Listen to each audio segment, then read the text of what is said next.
allegiance to the flag, to the republic for which it stands, one nation under God, indivisible with liberty and justice for all.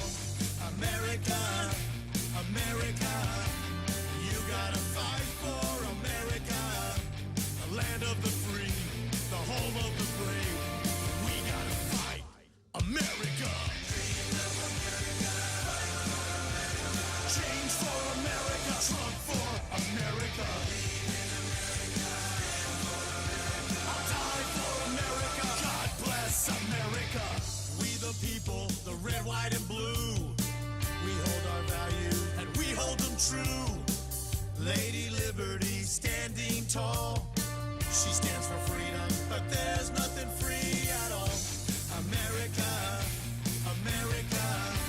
So many died for America. So never forget, we have a right to defend and protect America. Change for America, Trump for America. I'm proud of America. God bless America. Change for America, Trump for America. I bleed for America. God bless America.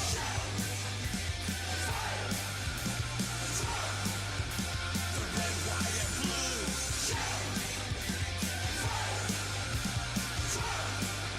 The red, white, and blue.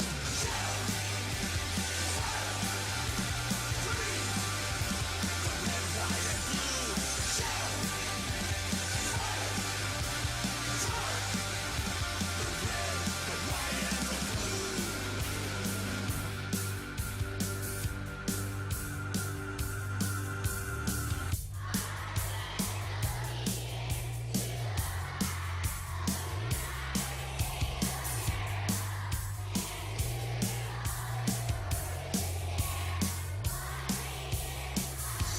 America, America, you gotta fight for America, the land of the free, the home of the brave, red, white, and blue. America, I dream of America. Change for America, Trump for America. I dream of America. I'm proud of America. God bless America. I dream of America. Change for America, Trump for America. I dream of America. I'm proud of America. God bless America. America, America. Change for America, Trump for America. America, America.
listen to that music. I could listen to that. I could listen to that music all day long. All day long. Well, I want to thank you.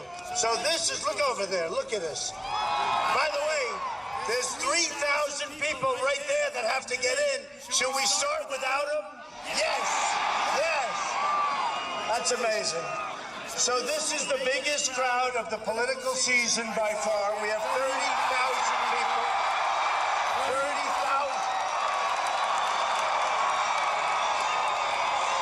Amazing. 30,000 people. I just want to thank everybody. And you know, we have a lot of folks, the Huntsville, Madison area, this whole area, really thriving. You do know that, right? Really thriving. It's doing well, and you know, we're going to keep that space program going, folks. It's got to keep going. We'll be doing a lot of cutting, but when it comes to that, I have to tell you, we're going to be keeping it going. I want to thank the Benghazi guys. You met them, you saw them. So incredible.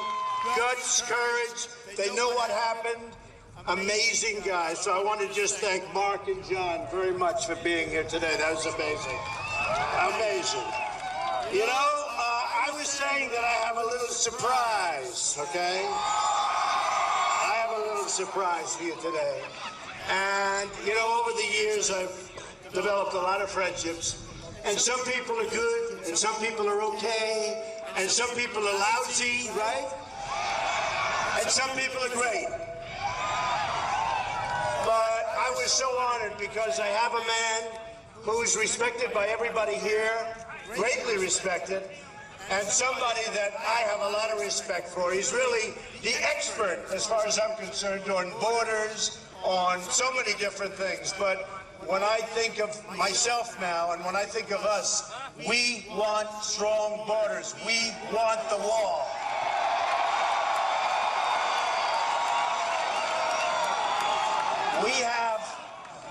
We have a case where, as you saw, former President Fox of Mexico used a horrible, horrible word. Now, if I would have used that word, it would have been a big story. He used it, that wasn't the story. The story was that he's very angry. And the reason he's angry is because he said, we will not pay for that wall. And when these dishonest people call me the press, they are so dishonest, it is terrible. But when they called me, you know what I said? The wall just got 10 feet higher. We love it. Just got 10 feet higher, folks, believe me. And you know, his anger, you saw the anger, right? That was anger. That wasn't really about the wall. That was, how dare you tell us what to do? We are your bosses, okay? They think they are our bosses. Doesn't work that way, folks. Doesn't work that way anymore. It's not going to work that way anymore, okay? It's not going to work that way. So I just want to tell you, we're going to build that wall. It's going to work. We're going to have a strong border. People are going to come into our country, but they're going to come in legally. Only legally. So when I talk about immigration and when I talk about illegal immigration and all the problems with crime and everything else, I think of a great man, and I want to just introduce you to him for a second. You know who I'm talking about? Who am I talking about? Nobody knows right now because we've kept it a surprise. Senator Jeff Sessions.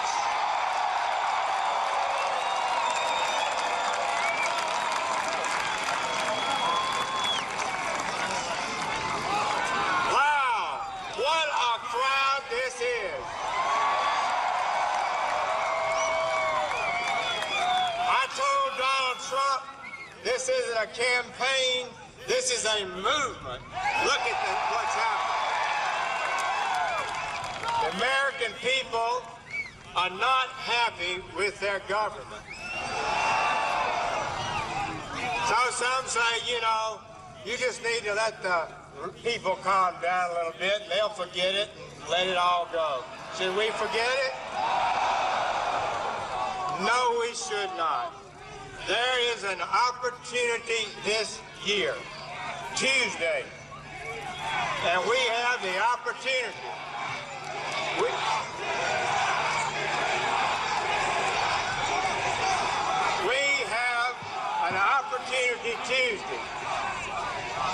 It may be the last opportunity we have for the people's voice to be heard.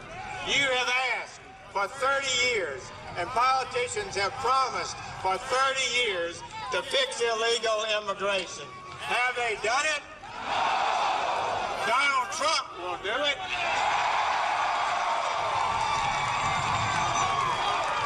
If you will. And let me...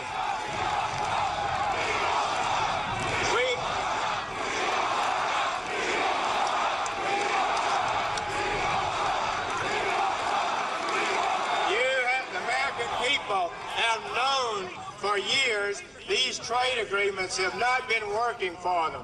We now have, and we'll soon have, a vote on the Trans-Pacific Partnership Obama trade, and it will damage America. It will create a commission that undermines our sovereignty, and it should not pass. Donald Trump, when he gets elected president, will see it does not pass.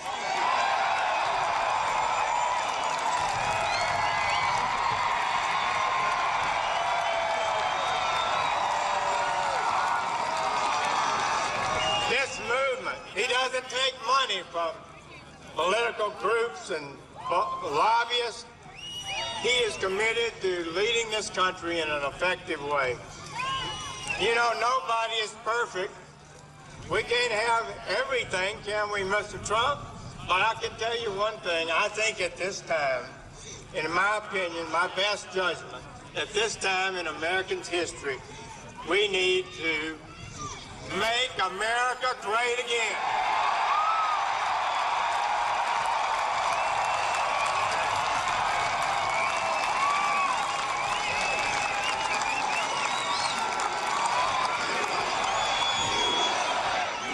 All right.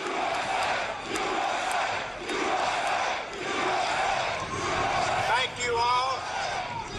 I am pleased to endorse Donald Trump for the presidency of the United States.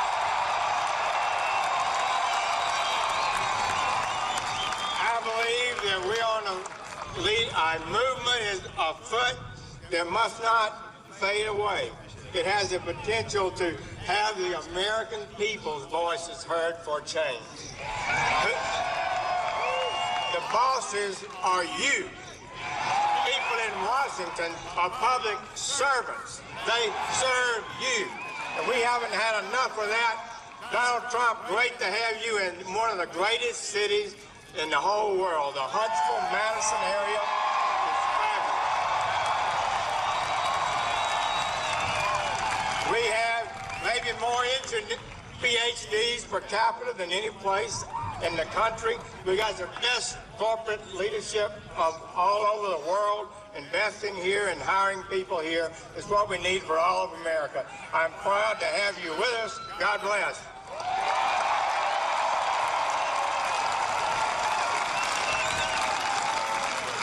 Wow, so great. That is so great. You know, he's an incredible guy.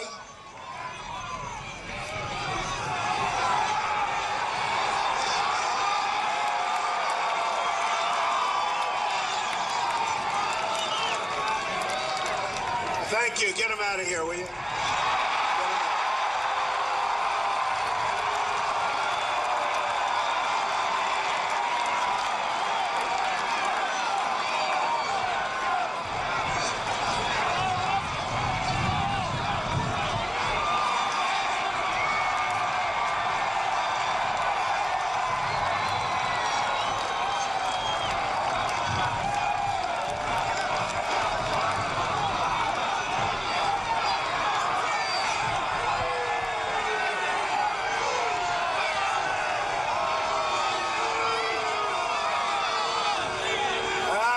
Thank you. Boy, oh boy, never fails. But you know, again, I say it all the time. Now the cameras, they follow that. They know how many people. The all-time record, look over there. Hey, cameras, take a look over here. Take a look. Unbelievable. 32,000 people. This is amazing. And by the way, look over there. We can't get them in. They won't let them in. Why can't they come in? Fire department, let them in. Let them in.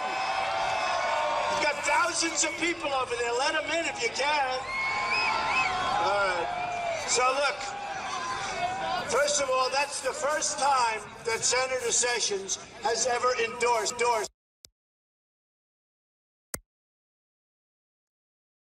That's, to me, a big deal. So we've had some interesting times and together. You know, Time Magazine a couple of weeks ago, they did a cover story that this is a movement. This isn't me. We're going to run it smart instead of dumb.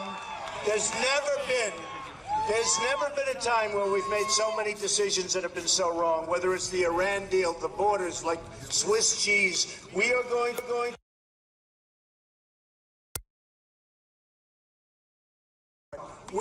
to be so competent. You're going to be so proud of your president. Believe me, you're not proud now, but you're going to be proud of your president.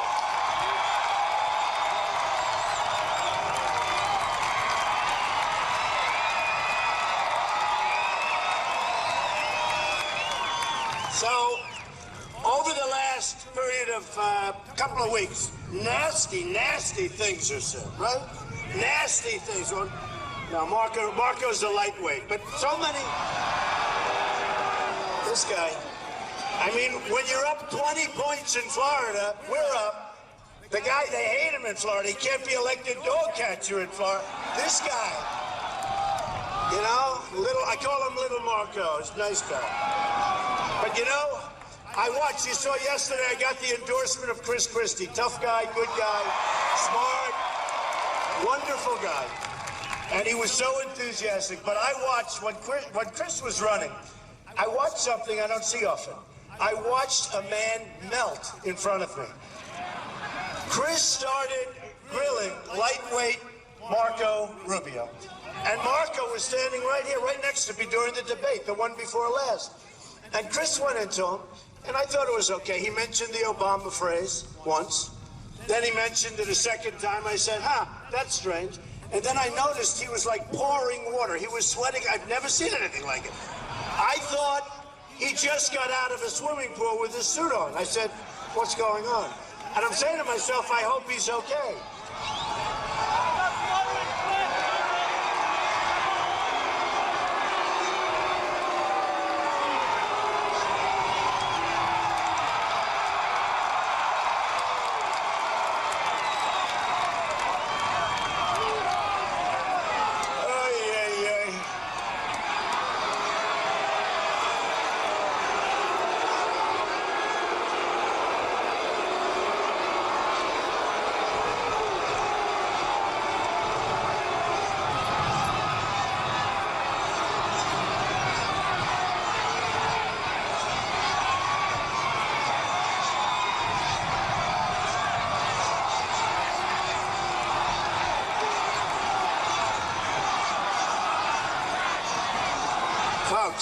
Folks, look, we have to love everybody.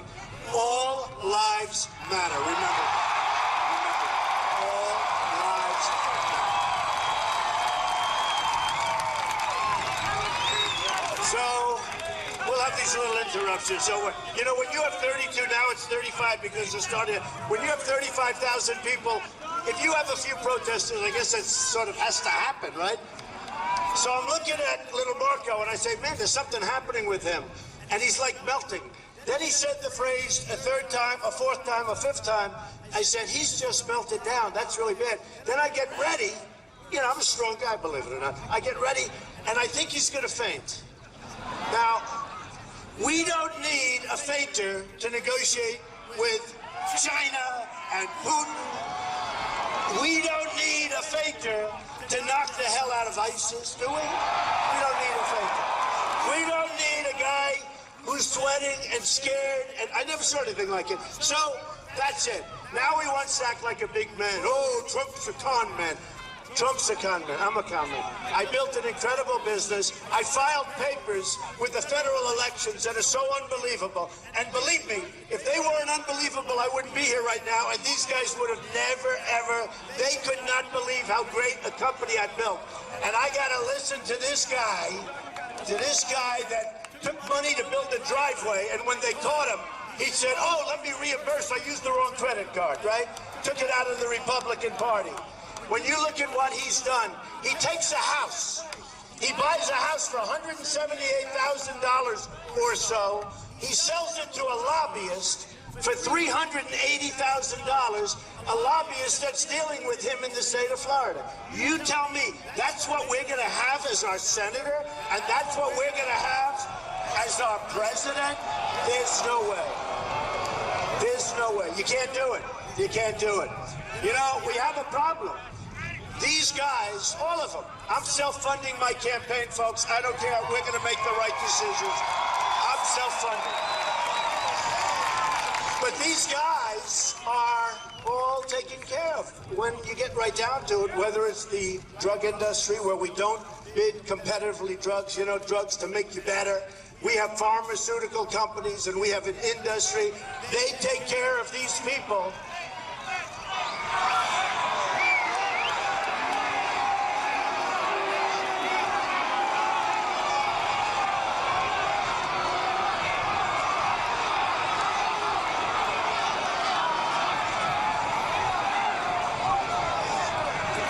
Tell me, isn't it fun to be at a Trump rally? Isn't this fun?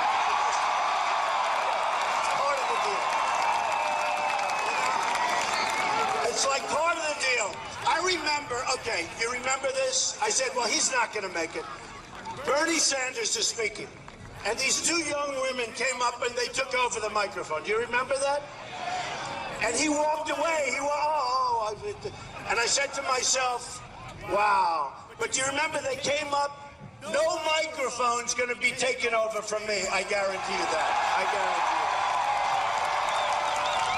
Because they're not taking it over from me, they're taking it over from you. Can't happen. And I'll never forget that scene. He looked so weak and so pathetic. And by the way, he's over anyway. It's not going to happen. You saw what happened yesterday. Now, in all fairness, Hillary should not be allowed to run because she broke the law.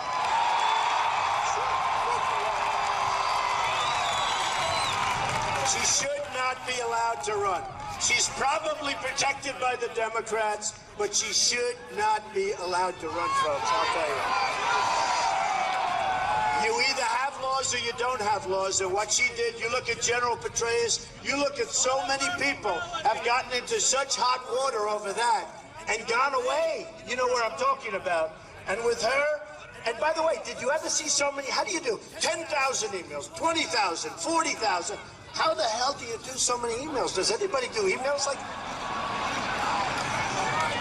So let's see what happens. I think we're going to have to run against her, which is good. Frankly, I think it's great. And I will beat her. The other guys are not going to beat her, folks. They're not going to win. They're not going to win.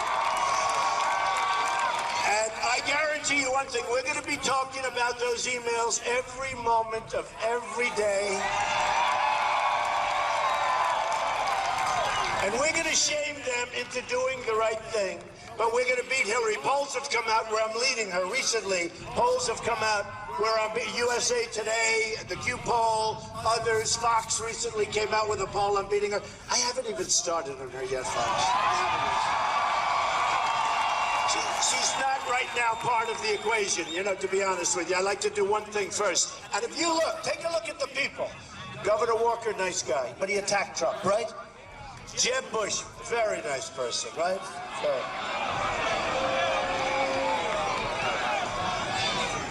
Okay, so I don't want to get, Lindsey Graham, this poor guy. And you know, he was so vicious, he was so vicious. And his idea of the war, you know, he thinks he's a military expert. He says, I'm a military expert. We've been listening to this guy for years. Where are we? We're nowhere. I know what to do. You know what to do. What I told you to do is the right way to do it. If we listen to some of these guys on the military, we're going to be over there for another 20 years. We can't do it. Look, we've spent $2 trillion in Iraq. We have absolutely nothing. We've lost thousands and thousands of great, great military, young, beautiful people. We've got wounded warriors who I love all over the place. And you know what we have? Nothing. We have nothing. We don't even call them anymore. And you know who's taking over Iraq and the second largest oil supplies? We have the second largest reserves in the world. People don't even know that in Iraq. Iran is taking, for years, they'd fight.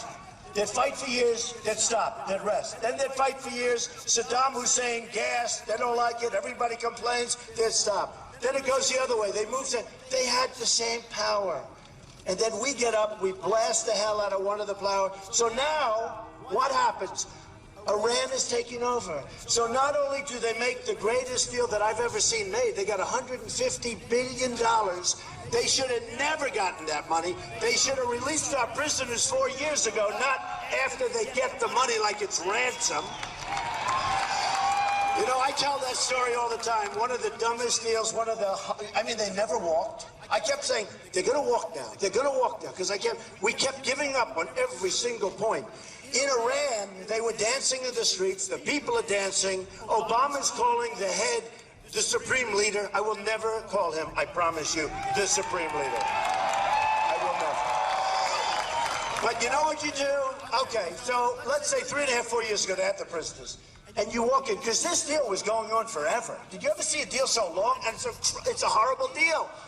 So you walk in and you say, fellas, great negotiators, the Persians are great negotiators. They all read the Art of the Deal, too, by the way. I can tell you, our people didn't read it. Our people did not read it. But you walk in, and you say very nicely, and I tell this story, and actually one of the reporters from the New York Times thought the story. They loved the story. I'll tell you a little bit. My father was a good guy. He taught me how to negotiate a little bit, and he was a really good guy. Oh, by the way, this little Rubio guy said my father gave me $200 million. My sister called me up. She said, no, Dad, are you kidding? My brother called up. What the hell? I started off with $1 million and built a company that's worth over $10 billion. That's what it is.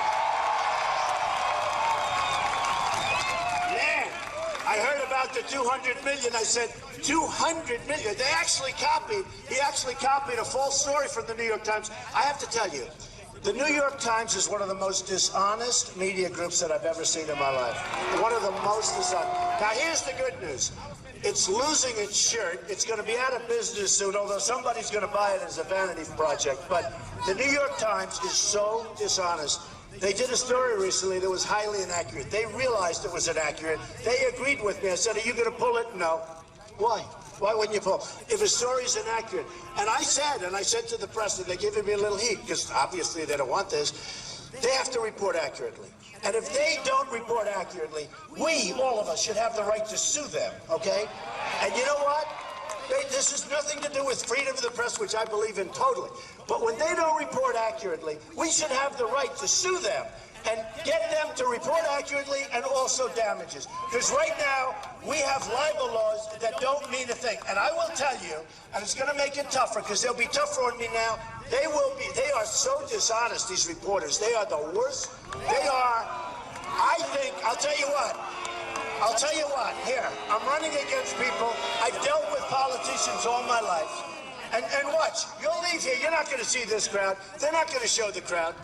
You're going to leave here, and you'll say, you know, we had 32,000 people, 35 standing out there, which they just won't allow more than that. And you know what's going to happen?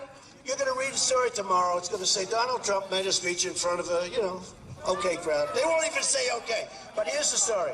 When they write inaccurately, we have to have the right to hold them to what they write. And if it's inaccurate, we have the right to get damages. Right now, we get nothing. They are going to regret all of the bad stories they write so much. I will say this. I'm running against very dishonest people, all right? Little Marco Rubio, a total featherweight. He's not a lightweight. This guy, and honestly, I have to tell you, until Marco started going to town calling me a con man, I'm a con man. You know, when you build a great business and you build a tremendous net worth and you build Trump Tower and you build all of these jobs I built, I have Turnberry now in Scotland. I have Doral Country Club where you're going to have the big tournament next week in Miami. Hundreds and hundreds of acres. I have so many jobs, buildings all over. The Bank of America building, a big chunk in San Francisco, one of the great buildings of the world. 1290 Avenue of the Americas, among the largest floor plates in the country. Big, beautiful stuff. Built a city on the west side of Manhattan on the Hudson River from 72nd Street all the way down. And I say, I'm a con man. It was such an insulting thing. You don't call somebody of achievement. You don't do that. You don't call somebody of achievement when you've done nothing. This guy is a dishonest guy. He bought the house, he sold it to a lobbyist. He did so many things. Ask him about his driveway. You just don't do that stuff, folks. Besides that, he's not cool, he sweats too much, and I don't want him negotiating for us. Now, with that being said, we have lying Ted Cruz. I have to be honest. These people that I'm dealing with are the worst people.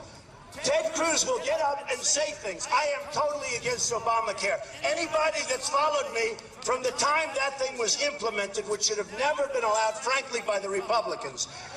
But Obama lied 28 different times. You can keep your doctor, you can keep your plan, all the stuff, and got just enough Democrats to get it done, right?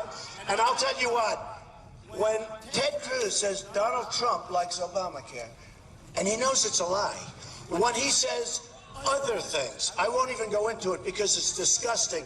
These people are really bad. Now, I've dealt with politicians all my life. Some are very good, but many, many, many are really, really dishonest. I don't think they're as bad as the press, I'll be honest with you. I think the press is probably worse. But we're going to straighten out our country.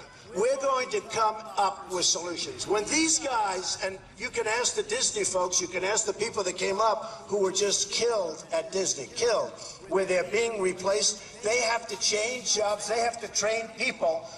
You heard the story. You know who was in charge of that? And the biggest proponent of doing that is little Marco Rubio, okay? I mean, this guy is bad news. But here's the story, folks. We're going to start making great deals for our country. We have a poor country. We are in trouble. We have $19 trillion in debt. It's going up to $21 trillion. We have people that don't have a clue. We have a budget that was just passed, which is a total disaster. You saw the budget, the omnibus. They call it the omnibus budget. Just passed. We are going to start having wonderful budgets. We're going to make this country so strong again. We're going to build up our military, which is so depleted. Our military is so depleted from mismanagement and misuse and going all over and not knowing what to do. And by listening to guys like Lindsey Graham, drop bombs here, drop bombs on Assad, drop bombs on ISIS. Oh, but they're fighting each other, so maybe we shouldn't do that. How can you do this one if you're doing that one? That's why we're there for so long, folks. You got to do one thing at a time. We take out ISIS, number one. We take out ISIS. And you know, I got a lot of heat. Putin was very nice to me. He said, Donald Trump is a genius. All right, I'll take that, right? Not gonna, hey, let me tell you, he's not getting anything for it, okay? He said Donald Trump is a genius, and Donald Trump is going to be the great leader of the party. So he said that. I don't know if he meant it. Probably did, to be honest with you. He sees crowds like this. Why not? So these guys come up, these people come up. They say, we want Mr. Trump to disavow that statement. Why would I disavow? Guy calls you a genius. Is anybody going to disavow? We don't disavow. What's wrong with having Russia work with us instead of always fighting? What's wrong with having Russia drop bombs all the hell over ISIS? What's wrong with that? What's wrong with it? So, I mean, we just have so many wrong things. So when this all started, June 16th, I came down. And a lot of the pundits said, oh, he's never going to run. He's never going to run. Then I announced I'm running. Then they said he's never going to sign Form A. That's where you sign your life away. I mean, you think this is fun? I want to tell you, running for president takes guts. It takes guts. It's not easy. And my wife told me, it was very interesting, Melania. She said, you know, if you run, you love Melania? That's beautiful. She's great. She's great. She's great. And it's not easy for her either. I will tell you this. It is a tough thing. When we came down that escalator, and I said, let's go. I took a deep breath, and I made a speech, and I talked about illegal immigration, and all hell broke out. And you wouldn't even be talking about immigration and illegal immigration, which is a far bigger problem than anyone knew. Nobody knew how grave it was. I knew. Because I have friends that live in California, I have friends that live in Texas, I have friends that live all over the place, and I have friends also that have become addicted to drugs that flow through that border. We won New Hampshire. I was treated so well in the state of New Hampshire. Not only did I win it, but there are great people up there.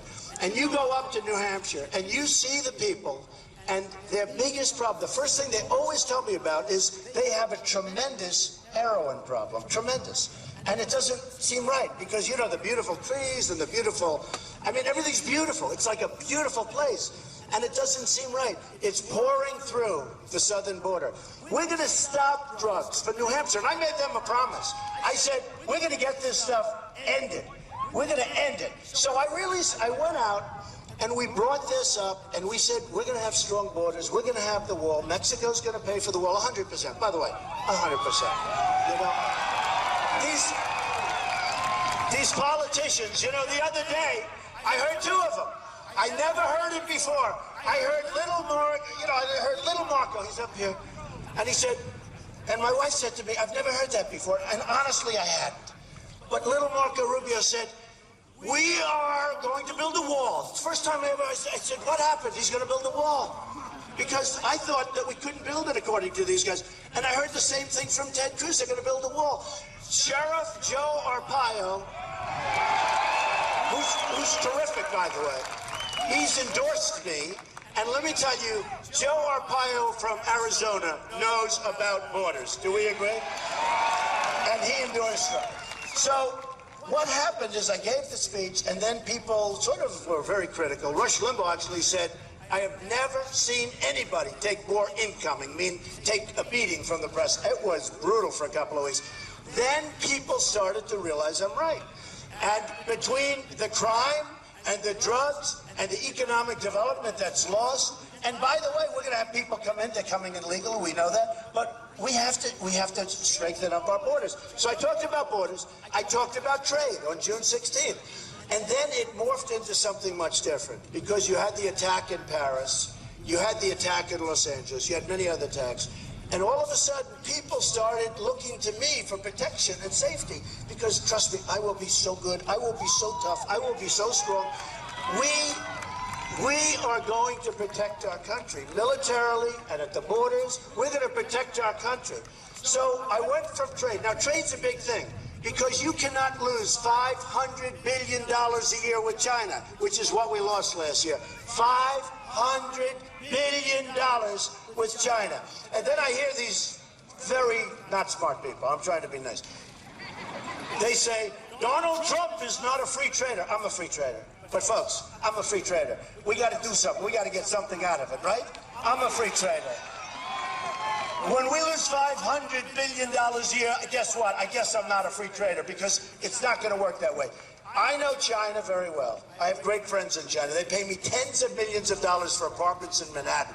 The largest bank in the world from China is a tenant of mine in one of my buildings, okay? I know more about China than I have the Bank of America building in San Francisco because of China. And I got it in a very hostile fashion. You would be very proud of me, actually, if you want to know that.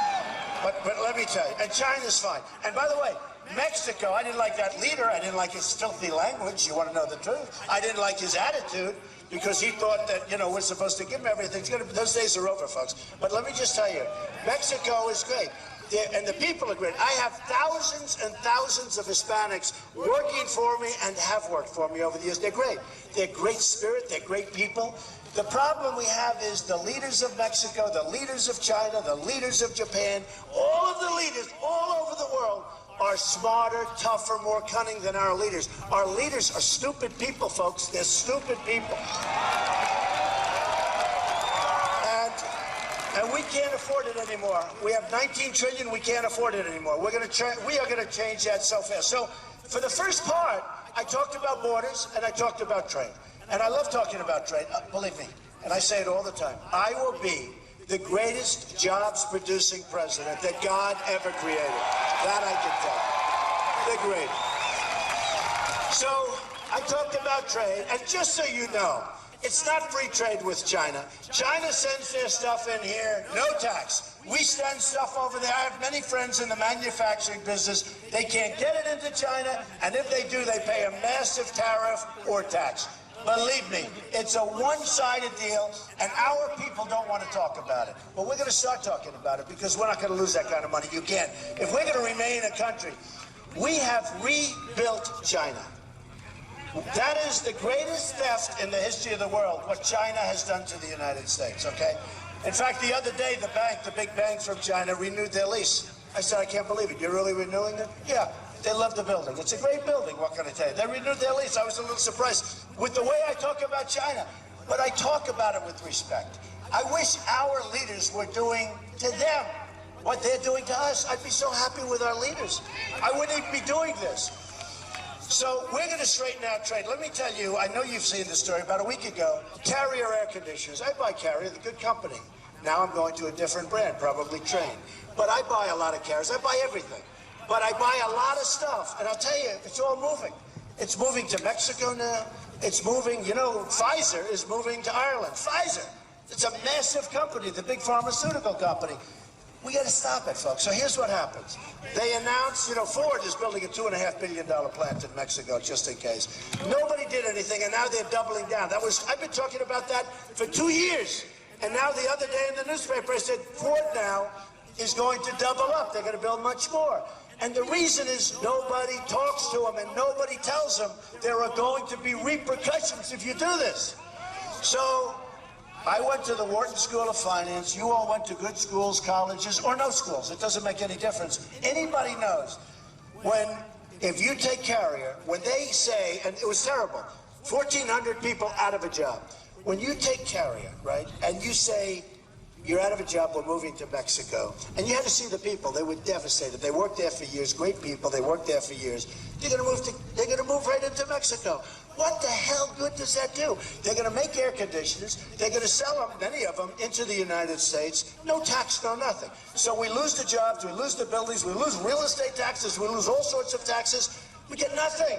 And then not only that, Carrier is going to sell air conditioners, so they're going to be competing with companies that we have, like Trane and others that sell air conditioners that ideally make them in the United States. Of course, there aren't too many of those companies left, because I can say the same thing for South Korea. You want to buy a television? I buy thousands of television sets a year. You want to buy a television set?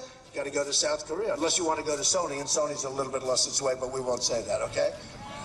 But you go LG and you go Samsung, you have to go. So here's the story. If I'm president, what I do is the following. And you know, it's not very presidential. I know when. Everyone always says that. When? But I don't want to say that because they'll say I'm egotistical. Okay, so. But, well, look, hey, the big thing is you got to go out on Tuesday. You got to vote, folks. You got to vote. You got to vote. You got to vote.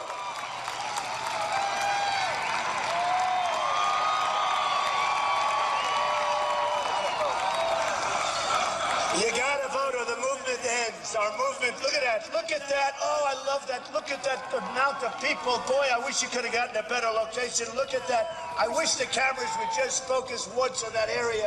It's so unbelievable. It's so crazy. And I wish they'd focus on that area where we have 4,000 people standing.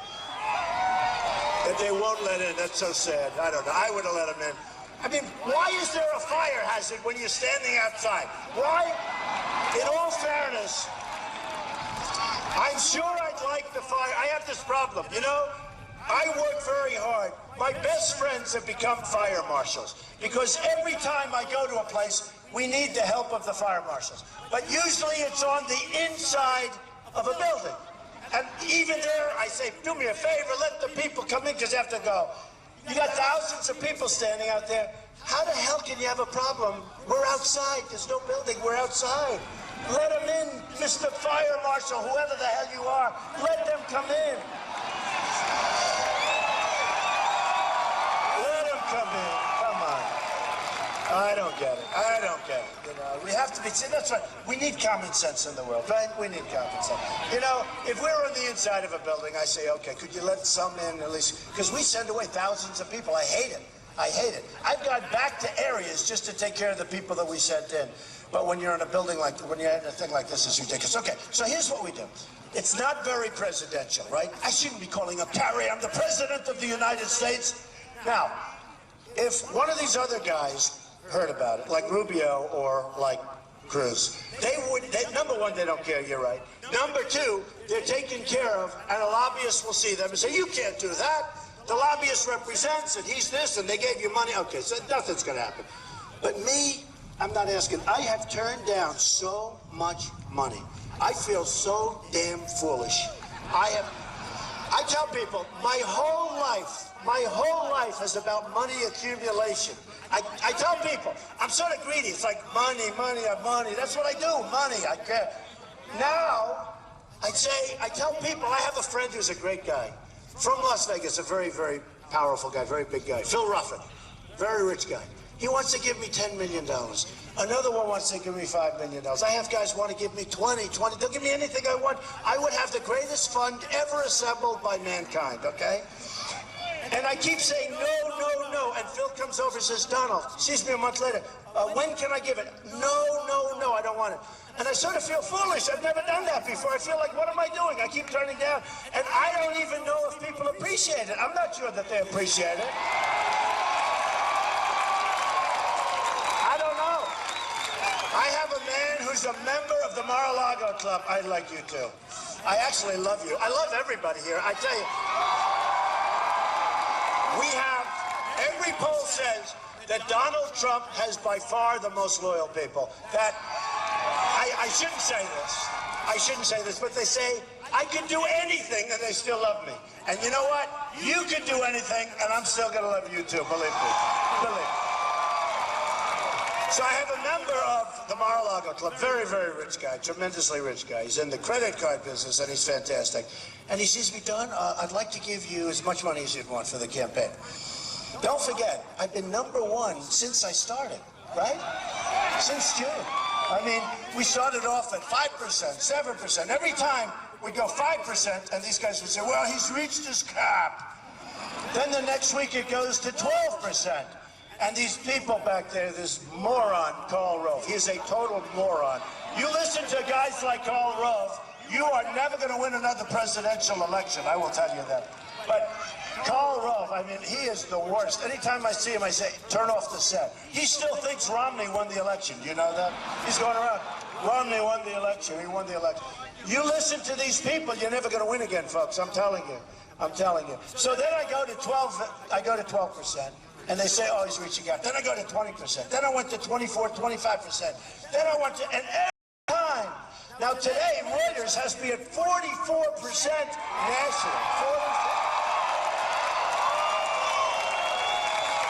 44%. And don't forget, that's with 5 people. And actually more than that probably, because they probably have a couple of others before that, who knows. But that's with other people. So 44. So now they don't say that anymore, because you know what? I'll take 44 all day long with 5 people, right? But then I listen to Rove and he'll say, and in particular him, but others too, they'll say, well, you know what they're going to do? They're going to gang up on Trump. The only way you're going to beat him, I feel so strong, I feel so great, because they say, he's unbeatable one-on-one.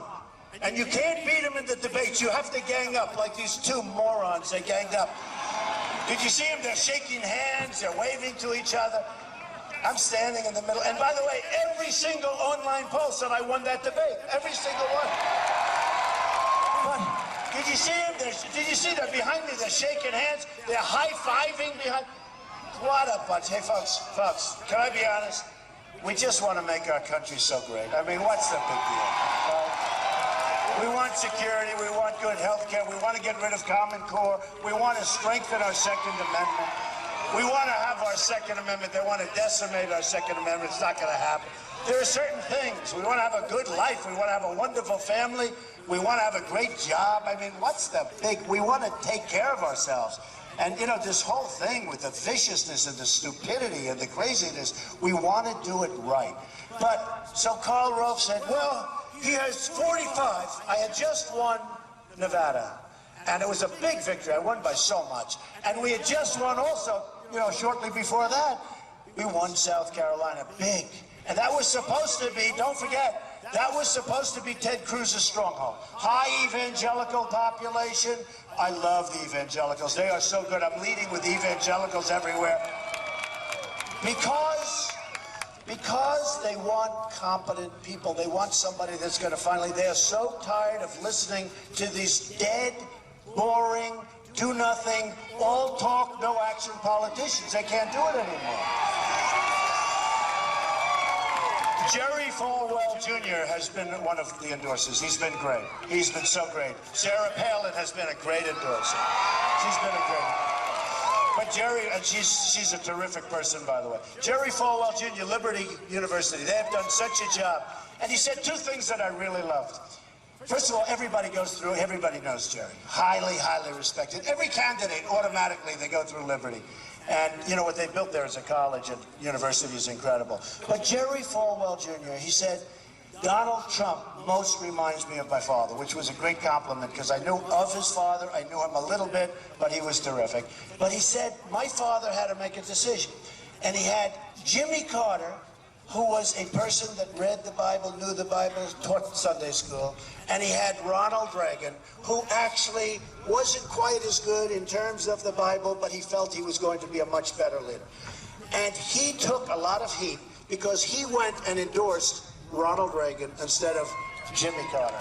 And Ronald Reagan turned out to be a great president. And I just think it's a great story. So I just wanted to thank, because I'll tell you, Jerry Jr. has been amazing. He's been on the phone, he's been doing interviews, and he's had a, thank you folks. And he's just had a great impact on the success that we've had.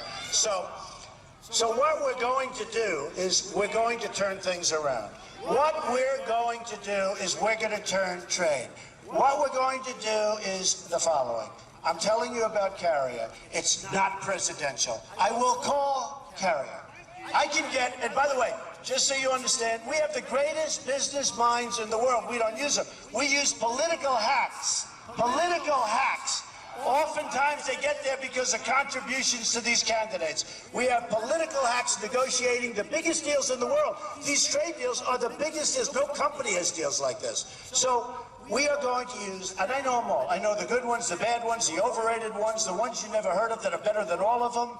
Carl Icahn just endorsed me, a great business leader. I have others endorsing me all the time. We have, by the way, I'm becoming, I hate to say it, I'm becoming mainstream. All these people are now endorsing me. I'll tell you. But I do love, hey, let me tell you, when I get Jeff Sessions, that means a lot to me. That means a lot. That means a lot. That's a biggie. Especially since he's never done it before. He's never, ever wanted to do it, but he sees this.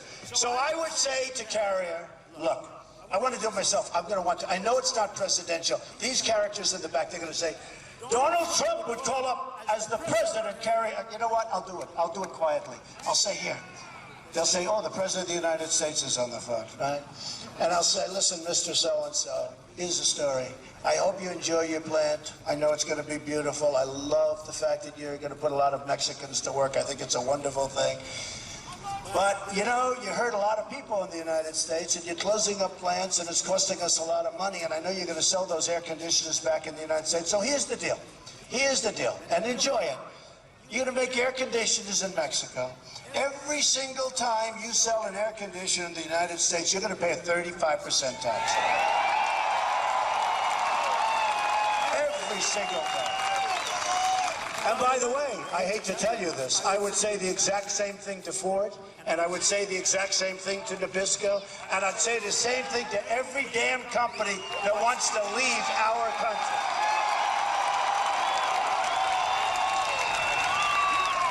And again, folks, I'm a free trader, but we can't have it. We can't have it. We're losing our country. We're losing our business. You know, Caterpillar Tractor, take a look at what's happening with them. Komatsu, Japan cuts their currency, cuts the hell out of the yen, right? They devalue their currency. It's like they're masters at it. China's the all-time great chess master with what to do to currency. What they do to us, and by the way, TPP, the trade deal, Trans-Pacific Partnership, a horrible deal for our country. A horrible deal. And one of the things I love is that Jeff Sessions is totally opposed to it. This is a horrible deal for our country. This is more jobs lost, more money lost. We're not going to do it. So I hope they don't approve it, and I don't know if they're going to or not. It's going to be a disaster. It's another disaster. It's another Iran deal. It's every single deal we do is bad. We're going to change it, that every single deal we do is going to be phenomenal for us. It's going to bring back jobs. So here's the story. So I'm going to say you're going to pay a 35% tax, and I really hope you enjoy your stay. I hope you enjoy your new building in Mexico. I really hope it works out well. I will be called by special interests, and I will be called by the lawyers and all of the lobbyists and all of these bloodsuckers that get, you know, the lightweight senator that I have on my right and the lying senator that I have on my left. And it gets these people, he's a liar too. He's maybe a bigger liar, which is interesting. But I will get these people, and they will say to me the following. These people won't do anything, because by the time, and you know what, these are not stupid people. What they're going to do is say, oh, that's right. But by the time they start thinking about it, they will be contacted by their lobbyists. You know, in Washington, you have lobbyists that go to certain people. It's like they have a sign on their head. I'll take care of Rubio. I have Rubio. I have Ted Cruz. And these guys have such power over our Senate. That's why we make all these bad deals. A lot of times you think we're making bad deals. A lot of times you think the people that run it are so stupid. They're not stupid. They know it's bad. But they do it because they get essentially paid a fortune in campaign contributions and probably other things, honestly, that we don't know about, okay? Probably other things. I don't want to be accusing anybody. I would never want to accuse anybody of that, of course. But they probably get things that you don't want to know about, although I'd like to know about it. Okay. So I will tell him, no, you're going to pay 35%. A couple of people will call me. They haven't given me anything. Again, I don't want their money, right? They haven't given me anything. So I'll say, no, you have to go. Within 24 hours, I will get a call from either one of their representatives or the head guy, probably the head guy. And he'll say, Mr. President, we've decided to stay in the United States, okay? Gonna happen. Now, let me just tell you something. That is not 80% sure or 90%. That's 100%. It's 100%. We're talking about 100%. It's not like, oh, gee, maybe we can get lucky. We can make such incredible deals. Our military. We protect the world. We spend more money on military than other countries, many countries put together. We spend more than any country has ever spent times 10. One of the reasons is we're protecting everybody else. It's not for us. We protect Germany. We protect Japan. With Japan, if we get attacked, they don't have to do anything. They can watch it and say, wow, that's really exciting to watch. If they get attacked, we have to go and protect them and probably end up in World War III. What kind of deals are these? What kind of deals? So, Japan, we protect Japan. We protect South Korea. I have buildings in South Korea. I like South Korea. But we don't have the money to do it anymore. What is that? Oh. Uh-oh. It's ISIS. Get him down. Oh, I'd shoot that guy down so fast your head would spin. What do you think General MacArthur would do? What do you think General George Patton would do with ISIS, huh? Hey, how long do you think ISIS would have been around, right? With General George Patton, who was a rough, tough guy. You don't get rougher, but his people loved him. They'd do anything for him, and they'd die for him.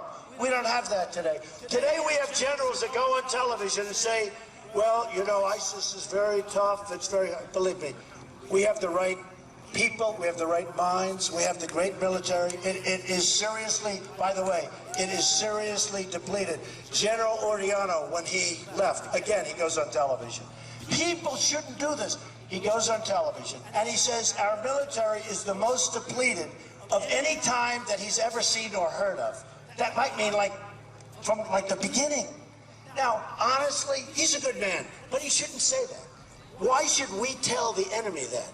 That's what we're doing. We're going to build it up. I'm going to build it up fast. By the way, it's the cheapest thing we can do. Nobody's going to mess with us, folks. It's the cheapest thing we can do. I don't want to use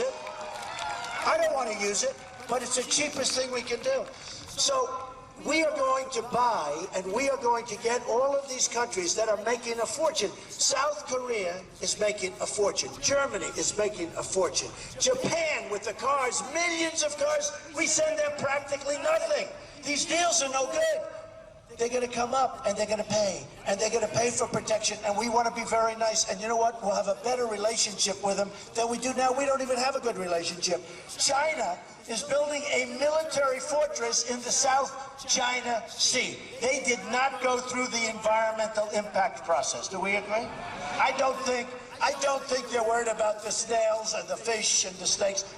They build. You know what they do? They say on Tuesday morning, we want to build there. They start around two hours later.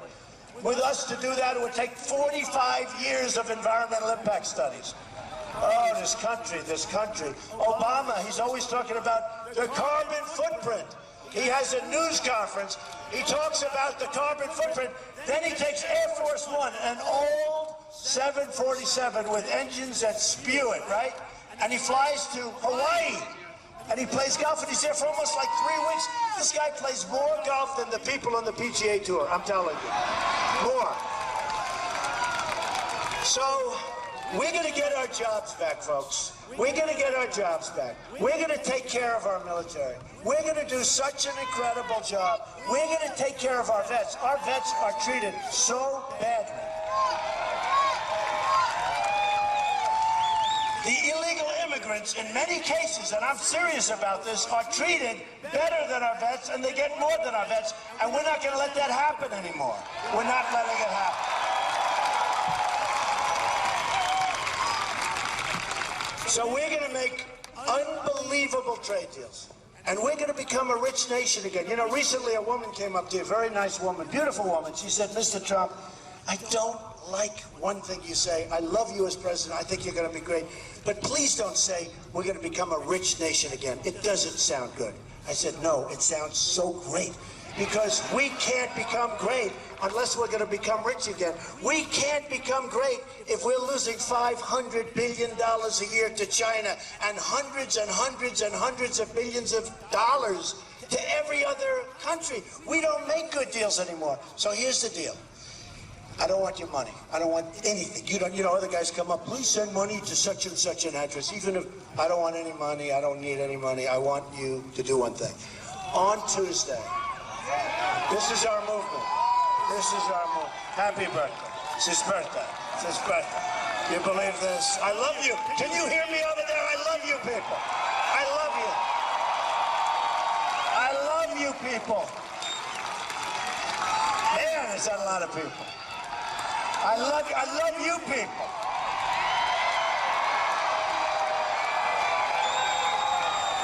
Don't kid yourself, folks, I have to say. Listen to this. So, everybody thinks that you have the best location, right? They do. You know why? Tomorrow morning, they're going to become famous, and they can only see the back of your head. They're all going to be famous. So look, here's the story. No money, I don't want money, but on Tuesday you have to get out and vote. And we have to win big. We have to win big. I love Alabama. I do love your football team. How good is that team? How good? Man. I love champs. And I love champs. And I don't know your coach, but I tell you what, and I don't know, maybe he's endorsing somebody else. I don't care. You got a hell of a coach, a job he's done here, right? I mean, go for it. He's done a hell of a job. But I love the team. I love watching that team. So professional. So, are you ready? You got to get out. You got to vote on Tuesday. Everybody here, you vote. We're going to win so big. We're leading in every single state, and we're almost leading in Texas. And I have a feeling we're going to win Texas also.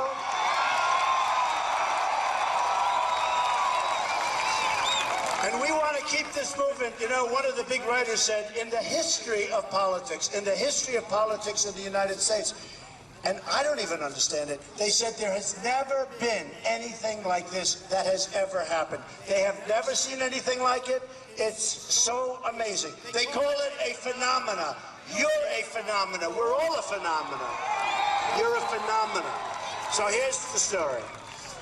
And one of them said to me, congratulations. I said, on what? It's never been done before. One of the biggest writers, highly respected, liberal, but that's okay.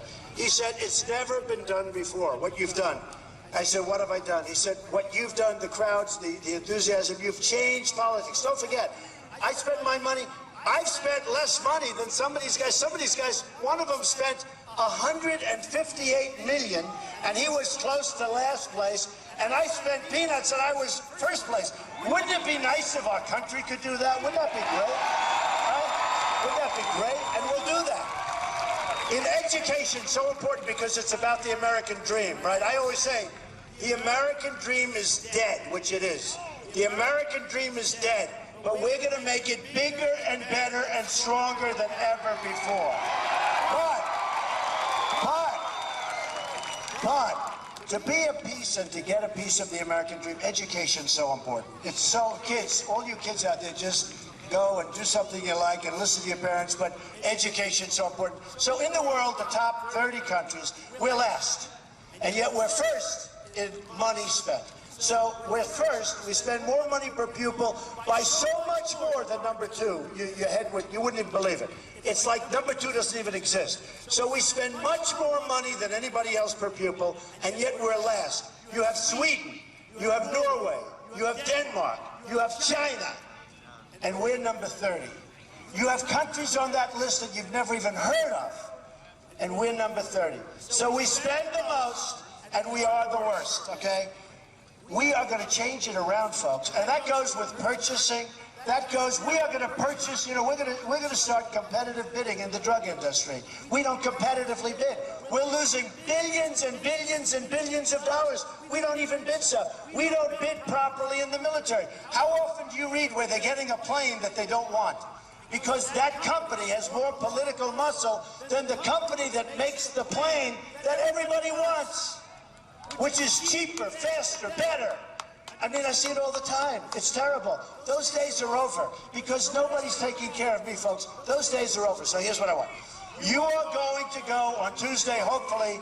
First of all, I love you. I love you people. I love you people. True. Thank you, man. Thank you.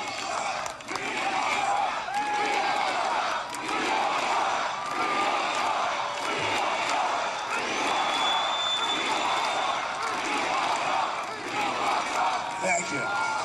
So on Tuesday, you got to go out. You got to vote. And we, ideally, we want to have a resounding victory. Especially, I respect this place so much. I have so many friends from this area. It's an amazing area. It's an amazing place. It's an amazing state. Diverse, incredible people. You've got to go out. You've got to vote. We've got to win by a lot. We've got to knock the hell out of everybody. The movement is going. And I promise you this. I promise you this. You're going to remember this gorgeous, beautiful, beautiful evening. This is beautiful, isn't it? Everything's perfect. Temperature, a little windy. I could have left the hat off, but I decided what the It's a little bit windy. I figured, why should my hair be blowing all over the place? And then when Jeff Sessions put it in, I actually felt better. But here's the story. We're going to start winning again. We're going to win at trade. We're going to win with the military. We're going to knock the hell out of ISIS. We're going to do it fast, fast, fast. We're going to win with health care. We're going to win with education. We'll get rid of Common Core. We're going to win at the borders. We're going to win. And we're going to keep winning. And we are going to make America great again, greater than ever before. Greater than ever before. And I love you all. Tuesday, go out and vote. I love you all. Thank you. Thank you. Thank you. Love you. Thank you. 1, 2, 3.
America, America. You gotta fight for America, the land of the free, the home of the brave. Red, white, and blue, America. Change for America, Trump for America. I'm proud of America. God bless America. I pledge allegiance to the flag, to the republic for which it stands. One nation under God, indivisible with liberty and justice for all. America, America, you gotta fight for America, the land of the free, the home of the brave. We gotta fight America. Change for America, Trump for America.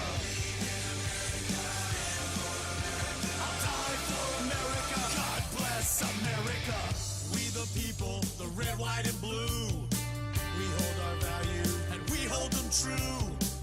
Lady Liberty standing tall. She stands for freedom, but there's nothing free at all. America, America. So many died for America. So never forget, we have a right to defend and protect America. Change for America, Trump for America.